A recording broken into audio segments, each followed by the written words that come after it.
Ako si Master Sergeant Roger Roy, 750359, class 104 sa Ranger. Ang di ko makalimutan dito noon sa area ng NPA nung dapat ang ano namin noon, patrol lang kami, patrol. Ngayon, sa pagpatrol namin, hindi namin inaasahan na yung natumbok namin, yun pala, nakiplenum. Kailan yan? 88. 1988? 88. Sa area na... Sa dito lang banda. 88 ngayon, Anong unit po that time? sa Bravo Company ako ng 3rd SRB. Third Sabi ka. So, nagpatrol kayo? Nagpatrol kayo? Pagpatrol namin, ngayon, natumbok namin yung nagre-regroup, nagpa-plenum sila, regroup, tayo pala, dapat sa, yung ang regroup na yun, haharasin sana pala kami. Ngayon, yung abang kami doon sa isa ng lugar, kasi mga 7 na yun eh. Pahinga kami, kasi mag-almusal, magluluto kami. Abang nagluluto, yung mga tropa namin, nakiluto nga doon sa isang bahay, niya ako, di talaga ako mahilig na magpasok-pasok sa mga bahay. Sa labas lang ako. Ngayon, doon na ako sa labas, kasi meron magandang araw, kasi Bermuda eh, yung sa labas nung may bahay. Nagpahiga-higa lang ako. Pagkakita ko, yung distance namin nung may dumaan, mga armado. Mga, ano yun, 5. Siguro yun, mga, tama, 5. Ngayon, sabi ko doon sa kasama ko, mga nandun sa loob, kasi sabi ko, basta, hindi ako sumigaw, gumano lang ako, itinuro ko lang talaga na, Kalaban? may kalaban. Gano'n kalayo? Distance estimate? Ang distansya namin, siguro mga 15 meters, kasi di man nila alam na kami, kalaban pa nila, kasi nagre-regroup pa sila kung saan galing ng mga probinsya. Ay, almost nung magtanong kami doon, alos 300 sila na nandoon. Yung nakapalibot sa amin na bundok, punong-puno talaga yun ng NPA. Puno-puno yun. Ngayon, nung ang ano nila doon, yung bawat creek o kanal, may mga claymore mines yun. May claymore mines. Kaya pero di pa kami nung pumuputo, kaya paglabas ng tropa namin na, sabi ko, may kalaban, labasan sila. Ngayon, yung 5 na yun, hinabol ko na. Hinabol ko yun. Yung tropa namin, ako sa kanan, yung tropa namin sa kaliwa. Ngayon pala, doon sa kaliwa, doon sa taas nila, nandun yung pinapakarami. Alos yung kaldero noon na 3 ganito katataas, na sabi nga na kakain ng mga 100 katao, 3 yun, puno ng kanin. Puno kanin yun. Yung ganito katataas, yung mga talaba sa atin, yung kalalaki na pagsasaingan natin, puno ng kanin yun, yung 3 ganon. Ngayon, nung makita ko na yung 5 na hindi man nila inaasahan na kalaban ako nila, hindi nabul ko. Kung makita yung distance namin mga 50 meters, pinutukan ko na yun.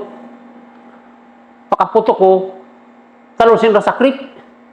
Ngayon, pag talo na sa creek, naka-aiming lang ako. Pagka-aiming ko, tataas nila ng ulo, yung sabay-sabay sila, talagang nakatarget lang talaga ako. Paglabas nila bawat labas lang, puputuan ko yun. Ping down, tatlo lang namatay doon. Ngayon, yung 2, nakatakbo. Pero masabi nung mga nandoon na dinaanan namin, may mga tama pa nga kasi yung ginagawa ko, di talaga ako lagi lang ako yung sila lang talaga pinupokusan ko. Pero yung tropa namin, nakatakbo na rin doon yung kasama ko na, kasi ano kami noon, 24 lahat, patrol lang. Tumakbo doon sa high ground na yung kung sa ano, wala pa nga sa kalahati doon na posisyonan ng kalaban namin. Basta nung pag ano namin na yun bawat creek o mga tabi ng kalsada, may mga Clemorvans pala yun, pinaputok nila lahat yun. Mabuti na lang, walang tumakbo doon sa amin sa kanal, walang tumakbo doon sa ano na posibilidad na pwede namin pagtagawaan. Kung meron, ubos siguro kami. Na-separate ka. Yung sa lima na sinundan mo, ikaw na yung sumunod. Oo, ngayon tapos ngayon, kasi nakita yung binolyo mo pa rin sila doon nung kalaban. Talagang grabe talaga. Volume of fire. Pati 2 o 3 doon lahat bumabagsak sa kanila. Ako nakasiperate ako kasi inabol ko lang yung 5 lang. Inabol ko lang yung 5. Pero nakuha mo na yung baril ng iba? Hindi ko pinabayaan ko yung baril na yon. Kinuha ko lang yun yung recover ko na yon nung after ng inabutan na kami nung rescue namin na second company na nagsimula kami noon ng 7. Ang nakarating sa amin yung rescue namin, mga 2 or 3 na siguro yon. Doon lang namin doon ko lang na kinuha yung recover ko, yung baril ng kalaban. Yung mabaho na, kasi grabing init noon. Kaya sabi ko, nadali pa lang bumaho ang tao pag yan na nabibilad pag ano. So, nung nakabulabugan na, sa palit kayo, putukan na rin yung kasama mo. Anong kasunod ka nangyari? Ang problema doon sa putukan. Basta yung katapos ko doon sa 5 na yun, nung nakita ko na tumakbo na yung dalawa, takbo na ako papunta sa kanila. Ngayon, alos 2 o 3 pumawagsak doon sa amin. Ngayon, yung mga kasama ko, gusto nang tumakbo. Sabi ko, private pa lang ako noon. Ngayon, sabi ko, pag tumakbo kayo dyan, tumakbo tayo, wala tayong tatay. Sabi ko, nakita nyo na yung palibot natin, pumutok na lahat, pumutok na yung mga landmines, pati yung posisyonan nila. Saan ka dyan tatakbo? Sabi ko, hintayin natin yung, kahit ako noon, private pala ako, sabi ko, hintayin natin yung rescue natin kasi radyo man ako noon lang private pala ako noon, radyo man ako. Na moment, sabi ko, nandiyan na yung rescue natin, hintayin natin. Ang kasi doon, talagang malakas na talaga yung loob ko kasi sabi ko nga, samantalang yung ko noon, ng team leader, Sarinto, yung isang team, corporal. Sino yung team leader? Gustong tumakbo, sabi ko, huwag kang tatakbo. Bakit lang? Natakot yung sobrang putok nung kalaban. Grabe na talaga. Grabe talaga, sabi nga pagkatapos nga nung na yon, nagtanong-tanong kami doon, sabi niya, may 300 ang dyan, nakaposisyon. Yun ang sabi, kasi sabi nga nung, birin mo niya ninyo, sir, yung inubusan yung lahat na yan, inano sa amin dito na mga dispersal ng government na baka, kalabaw, baboy, inubos nila yun sa 5 araw. Yung kalabawaan niya, 15. Yung baka, parang yung mga, basta yung mga yung pinagkaroon ng government, yung baka, yata yun, parang 20. Tapos yung baboy, yun ang pinakamarami na kinuha. Inubos nila yung kinuha noong mga yung pinagkakatay sa 5 araw. Pero nung time na yun, Master, wala pang wounded sa inyo, daming kalaban. Wala pang na-wounded. Wala sa amin na-wounded kahit isa. So, paano kayo nag-save na survive nyo? Basta yung, sabi ko nga doon sa huwag na tayong alis dito sa posisyon natin. Kahit na, sabi ko, wala na tayong magagawa. Kahit yung, anong gawin pa na, tumakbo tayo dyan, maray mo yung pagtakbo natin sa pupuntahan natin nandoon kasi napakarami nga narinig din naman yung putok. Wala tayong tatakbuhan. Hintayin natin yung rescue natin. Basta tayo, sabi ko, dito lang tayo. Yung nakatago lang kami sa mga puno-puno lang ng nyug. Doon sa high ground na yun. Yun lang ang ginawa namin noon. Punta lang niya kayo doon. Hanggang mga ato, nakarating na doon yung ano namin, yung rescue namin. Mga anong oras? Basta mga 2 yun, yung mga 2 or 3 na yun nakarating sa amin. Saka lang kami nakapahinga yung ano namin. Walang kainan na yun. Wala na kaming almusal, wala na kaming tanghalian. Pero yung kalaban, dahil sobrang dami nila, hindi sila maingay yung sinisigawan kayo doon. Walang nakakasigaw sa amin dahil kasi ang sabi ko nga doon sa ano, kaya sabi ko nga, siyempre, trend tayo ng ranger, kasi hindi pa ako noon ranger eh. Hindi talaga ako, sabi ko, wala lang magpaputok ng automatic, single-single lang, kasi ang kalaban, pag nag-single-single ka lang, takot. Pero nung time na yun, Mr. Parang, hindi ba dumating sa isip ko na, parang dito na lang yata tayo dito? O kaya, baka mamatay na tayo dito, kasi sobrang dami dito. Hindi ako nag-iisip hindi ako iniisip yun nung ganun, kasi bago ako noon umalis sa kampo, nagmamayano kami, nagdadasal ako, wala akong iniisip noon ng kung ano mangyari sa akin, basta ang iniisip ko lang yung trabaho ko, yun lang. Kaya pressure kasi noon, kasi sobrang dami ng karapatan. Oo, pero wala man lang, basta yung sa akin, wala lang talaga, hindi ako nag-isip kung anong meron na yan, mamatay ako, wala. Pero yung kasama mo, alam mo ba?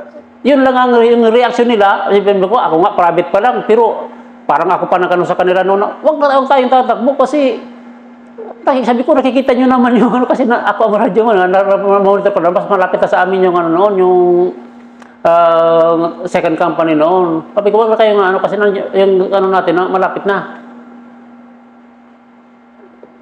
Kaya sabi ko, yun ang ano doon.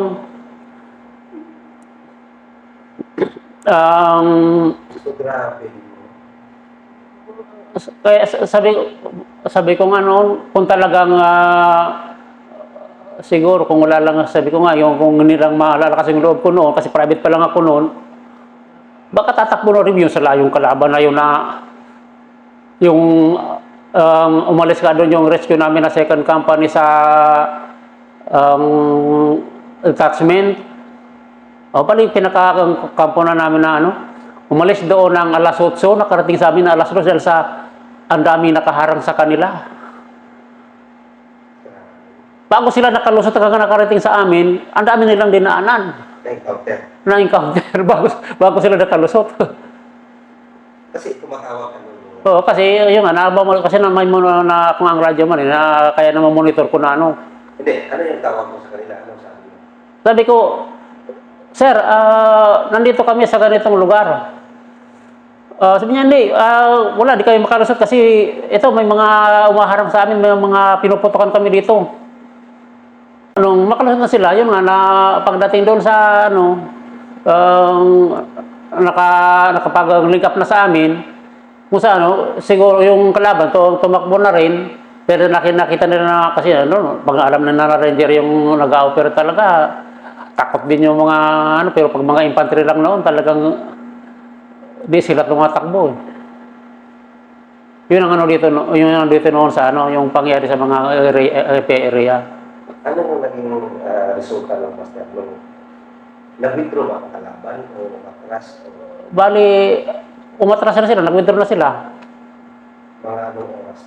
Basta mga nag-withdraw yun, siguro, basta yun, pagdating ng mga 2 or 3 na rin ng basta pagdating nila doon, kasi siguro yung mga nung na-encounter nila, mga pa-withdraw na rin siguro yun, kanya-kanyang withdraw na. Kanya-kanyang withdraw na. Kung hindi siguro namin yun na natumbok nung na yun, dapat pala yung kampo namin ang harasin. So yun, kung ano nila. Kaya, swerte din na karoon ng ginanang namin na nung nagpapagpatrol namin, na natumbok namin, wala na disgrasya sa amin. Kasi siguro kung hindi namin na yun natumbok, mabubulagan na lang kami na titirahin na pala kami. Masusurprise pala kami noon. Ano yung naging master? Nakuha mo doon? Na-clear niyo ba yung area? bali, na-clear namin, ayun nga yung ano, tapos nakakuha lang namin yung mga isa lang na M16, yung mga ano, nadala pa rin ng mga nung dalawang tumakbo yung baril ng dalawa. Pero yung tatlo pa rin. Na basta yung naiwan lang doon, yung isa lang yung body count, isa lang naiwan, pero yung dalawa, nadala pa rin ng dalawa din. Lima lang sila naakay pa. Pero yung isa, yung talaga, di na rin na ano yung baril. Di na nadala nung kasama. Ngayon, yung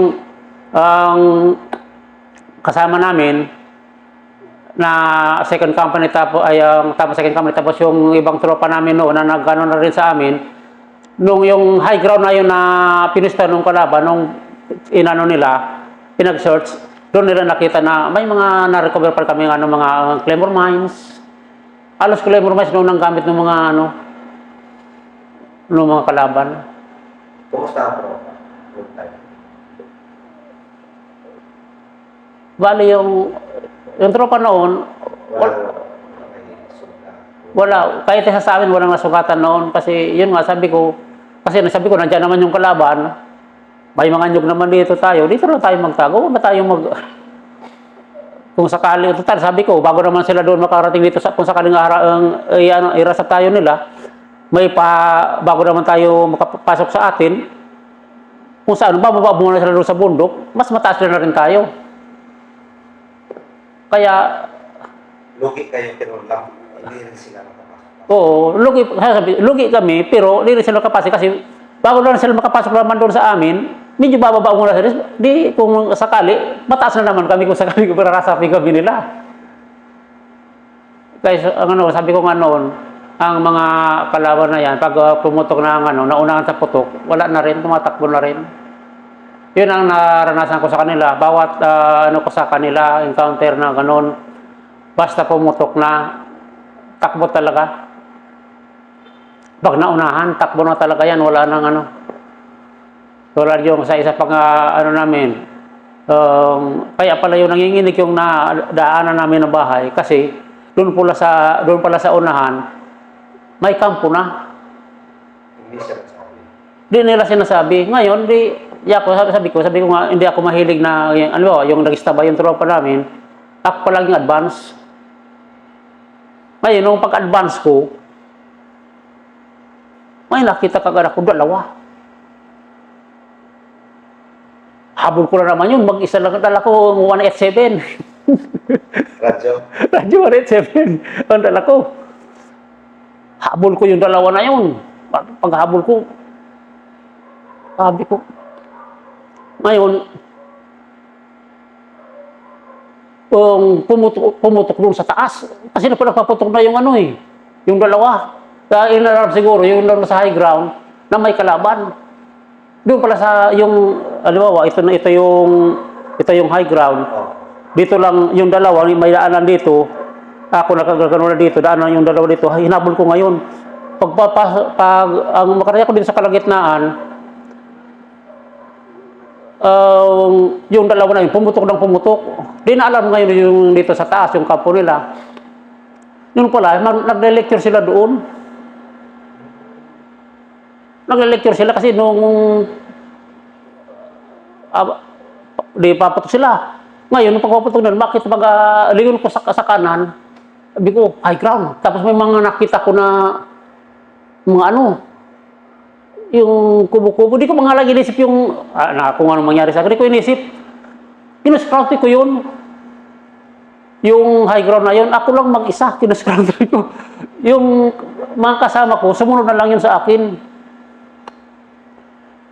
Ngayon, nakuha ko yung high ground, ako lang mag-isa, yung high ground. Pag narating sa high ground, paglingon ko sa kaliwa, may dalawa na naman doon na nagbabantay. Na yung pasilip-silip, pero yung dalawa talaga ng hinabok, wala na. Kalayo na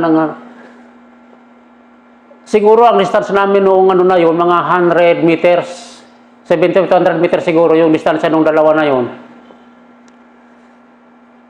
Pero, kasi ang gamit ko noon na baril, yung bulldog baga na M16, yung malaki yung dulo.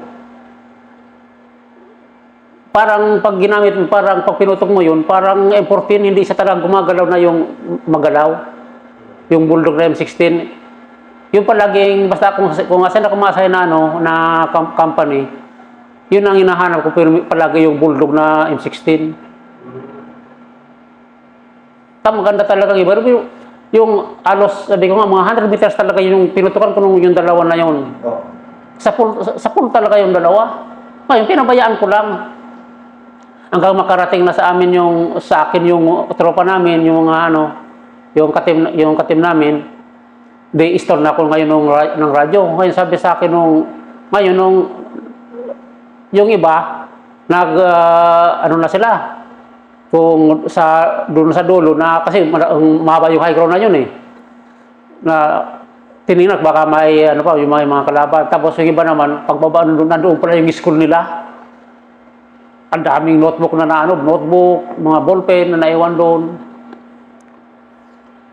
Yun ang tapos sabi niya tapos ang tawag na ako, padala kami ng message. Sabi niya, Master, maraming dugo dito sa ano.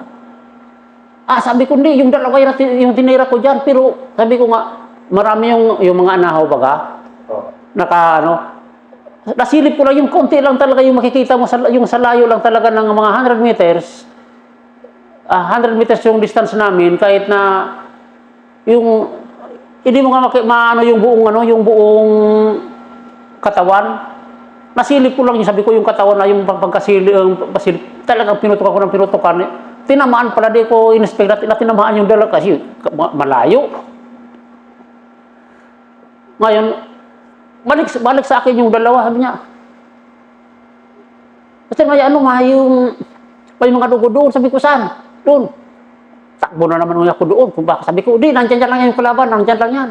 Hanggang sinundan namin yung mga dugo. Ngayon, yung ano na yun, pagkasunod namin, doon pala sa unahan, naiwanan niya na yung M14 na baril.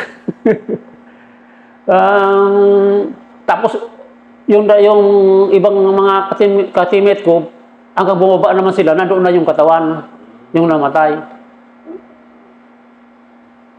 Magkano karami sila?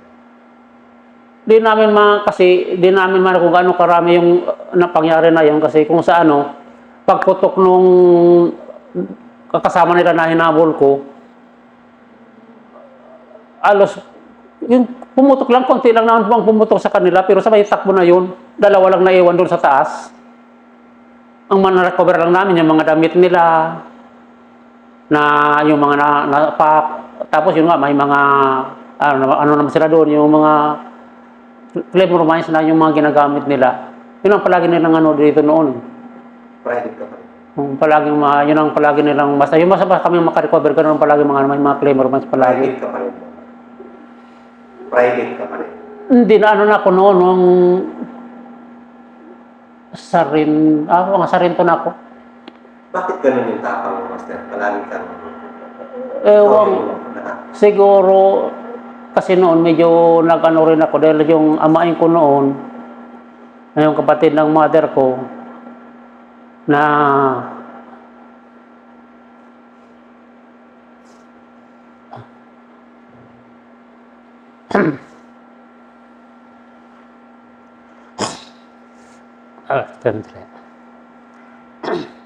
pinahirapan kasi yung mother namin noon kahanap doon sa kapatid niya nilalayo na kinuha nila. Tapos nabalitaan namin na pinapaglakad yun na tinanggal itong tinanggal yung talampakan niya, pinapaglakad sa buhanginan. Kaya yun doon ako, siguro yung doon tatak sa isipan ko noon yung galit lang ba, galit na hindi ko naman, kasi yung mo, naging pay. Sila talaga yun. Ngayon, ang inanap yun na talaga yung inanap yun ng mother namin, tapos ng mga kapatid nila na kung saan tinuturo, hanggang yun sa tinuro sa kanila, pagdating doon, wala man. Tapos pagdating naman doon, tinuro naman sa kanila, wala man. Parang linoko na nila yung mga magulang namin na hindi naman kung isipin. Ano yung wala man laban yung sa mga magulang namin noon. So, yun yung ano mo, doon nang galing yung tapang. Siguro baka nandun ang galing yung tapang dahil sa ganun na yung galit ba na bakit ganun, wala namang kasalanan yung kapatid ng mother ko, bakit ginano nila. So, kalaban ng ano, hindi. Nung mag-ano talaga ako, nung pinat kasi sila, yun talagang may nagturo sa amin, ganito, sila talaga may gawa talaga. Kaya every time na mag-operation ka, talagang hinahanap mo yung buhay. Yun talaga. Sabi ko nga, pag makarinig lang ako ng putok, na halimbawa, nakaputok doon sa, kasi pinag-operate kami, gusto ko na doon ako sa unahan. Gusto nang harapin sila. Talagang yun talaga ang ano ko. Lagi ako basta akong may na pumutok na nandun ako dyan sa unahan. Hindi na ako Tatakbo ka doon sa harapan. takbo talaga ako sa harapan. Bakit? Dahil doon. Siguro, baka doon siguro, di ko lang maano kung bakit gano'n ang feeling ko noon na basta may pumutok na gusto ko nandun ako sa harapan.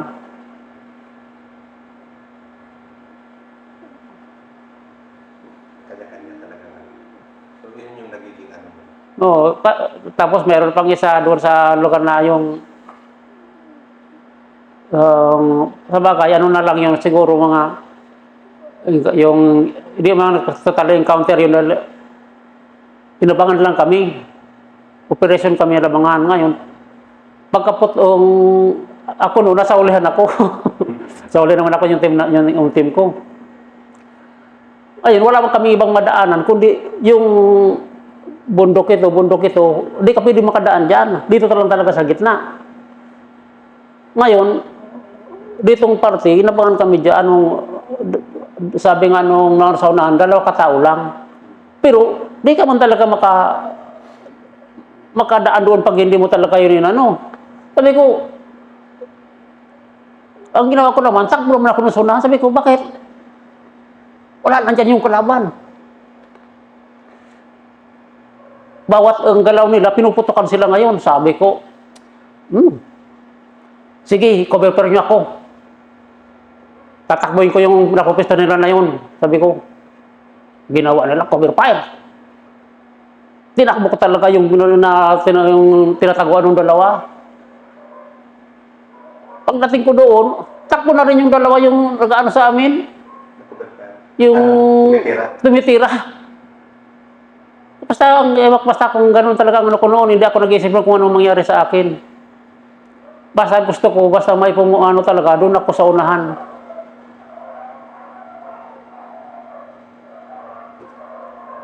So, yun yung nagiging palaging ginagawa. Oh, yun ang palagi nasa isip ko, ganun na, bakit, ewan ko lang, basta yung palagi nasa isip, basta kung may ano, may encounter kami, gusto ko nasa unahan ako. Kasi hindi mo makalimutan yun. Yun nga, yun nga siguro, hindi ko na makalimutan talaga, na yung ginawa sa uncle ko na wala namang kasalanan, pinahirapan. Malapit yung loob mo sa kanya. Saka palagi yun kasi kahit hating gabi, puputay doon sa bahay, dadaan yung talaga yung ano na yun. Kasi mahilig na kasi yun maglakad ba, kahit gabi uuwi yun, kung sa kanila, kahit na gabi na, kahit anong oras, uuwi yun. Pero lakad lang yun, hindi yun na sumasakay kasi noong panahon, wala pa na pambira laman ng sasakyan noon eh.